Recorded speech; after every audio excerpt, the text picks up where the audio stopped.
السلام علیکم ورحمۃ اللہ، بسم اللہ والصلاۃ والسلام علی رسول اللہ۔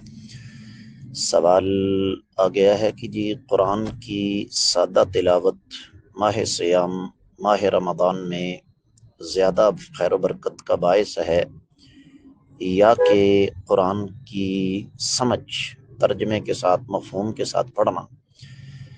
میرے عزیز، میں اس حوالے سے سیدنا عبداللہ بن عباس رضی اللہ تعالی عنہ کا ایک قول آپ کی خدمت میں رکھوں گا، اور اس کی موجودگی میں انشاءاللہ آپ کو کچھ بھی مزید جاننے کی ضرورت پیش نہیں آئے گی۔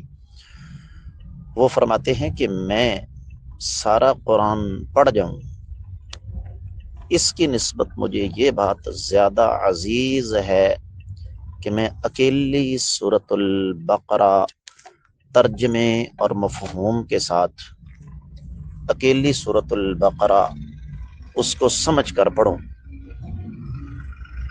میرا خیال ہے کہ اس قول کی موجودگی میں مزید کچھ بھی کہنے کی ضرورت نہیں ہے۔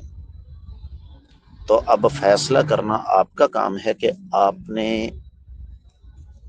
یہ جو گنتی ہے یہ پوری کرنی ہے۔ جو میں نے رمضان میں اتنی قرآن مجید مکمل کر لیے، ختم کا لفظ استعمال نہ کیا کریں کہ میں نے رمضان میں اتنے قرآن مجید مکمل کر لیے، یا کہ آپ نے تدبر کے ساتھ تفکر کے ساتھ سمجھ کر قرآن مجید کا کچھ حصہ جو ہے وہ پڑھنا ہے، کیونکہ قرآن بنیادی طور پر تربیت اور اصلاح کی کتاب ہے، اور تربیت اور اصلاح کا اصل مقصد یہی ہے، طریقہ یہی ہے کہ اس کو سمجھ کر پڑھا جائے۔